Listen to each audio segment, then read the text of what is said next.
because Vanessa's kids are not feeling well, and that's just kind of like mom life, entrepreneur, right?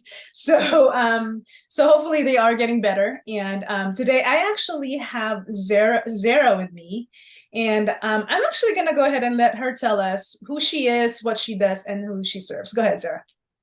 Hi. So actually you can call me Z if you meet me. I serve people who are just getting started with their businesses. So it's small, medium businesses, and I help them with their graphic design, their illustration, and recently I've added tacked on live streaming and webinar support. So that's basically what I've been doing lately. And I've been doing that for the past 7 to 10 years. Very cool, very cool. It's one of the things that you're an expert in is Canva.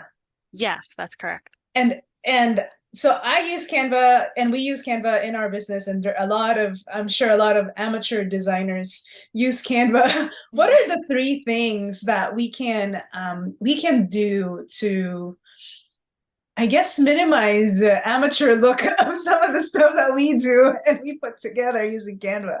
hmm Well, there's tons of things, and the great thing about Canva is non-designers can use it. So things that you can do is the brand style guide. It's the probably the easiest way to set something up. So then when you set up your colors, your fonts, and then you put in a template, you click on style, it automatically styles it to your brand colors and your brand fonts. So that's a really cool thing.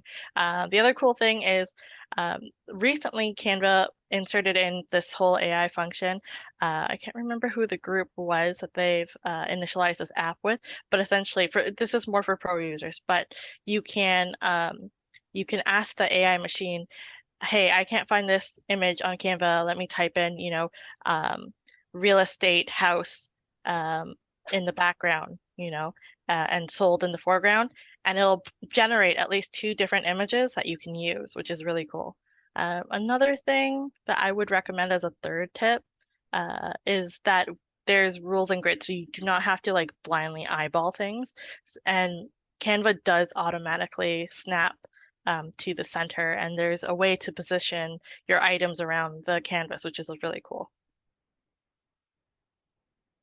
Very quickly, when I started, I wasn't using Canva Pro, and eventually, of course, I graduated. What are the main differences now between the basic Canva versus the Canva Pro? So the main difference for Canva Pro is that there's a whole bigger library for you to use, whereas in the free version, you're a little bit limited. But there are ways around that, and I do teach that in some of my courses, which is good for people to know. Um, but like the remove background feature is really cool. And recently they've added that you can remove the background in video now too, which is awesome. That was part of their latest update a few months back. Um, what other things can I say? They've also done updates with the branding kit because now you can do more than just, three at a time. Like free users, they're still limited and they only have things like one palette where three colors, whereas the pro version, you know, you can do 100 different brands for any of your clients and you're not restricted at all. So you'll notice a couple of restrictions here and there, but most of the things are the same.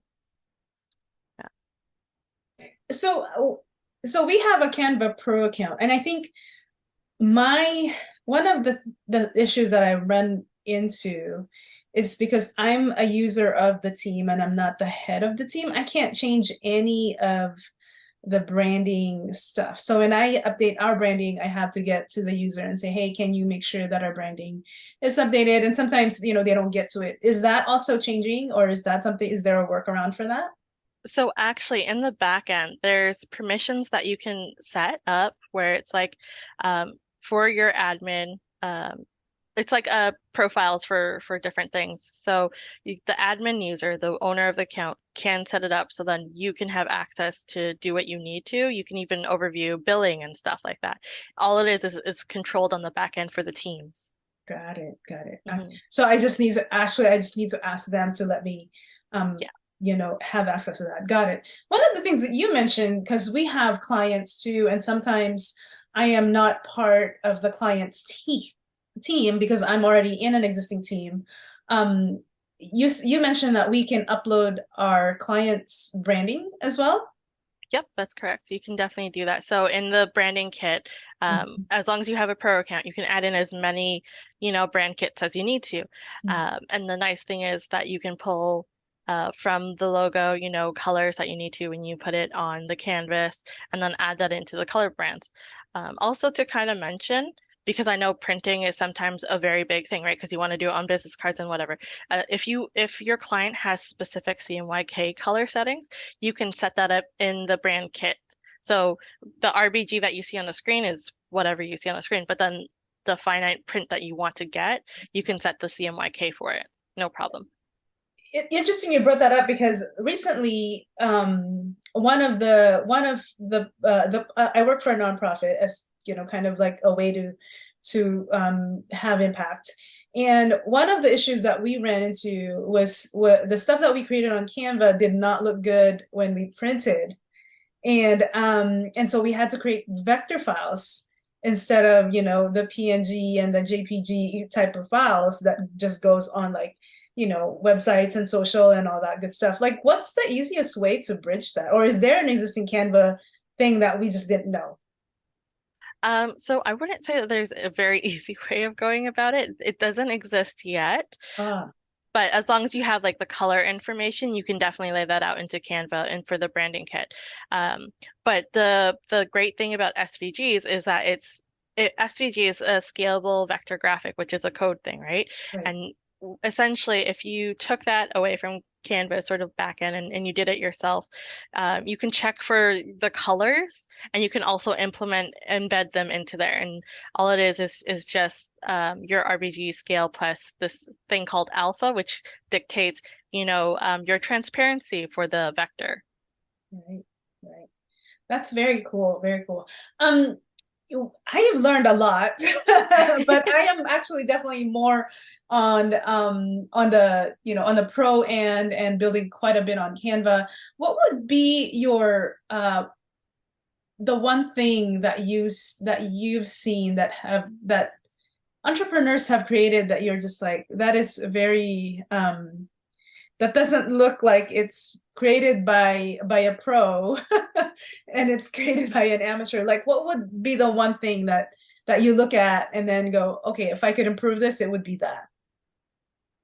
So there's a couple of things. So on free accounts, I would recommend always use whatever templates there is, especially if you don't know what you're designing. And just remember that whatever is laid out on Canva and it has the Canva sort of logo spread on it saying that, hey, you can't use this because you're not a premium user, you just replace it with whatever image that you need, even images from your own desktop that you need to use. Because that's all it is. It's the template is there to help guide you as to what looks good, and then you just replace whatever you need to on top of it. Mhm. Right, right. Very cool, very cool. So, as we wrap up, I want to hear, what would be your last advice for us who are fake creators, fake Oh, fake designers. I wouldn't say that anyone is fake. It's just, not everyone has design in them for like their committed passion for 24/7, their thing.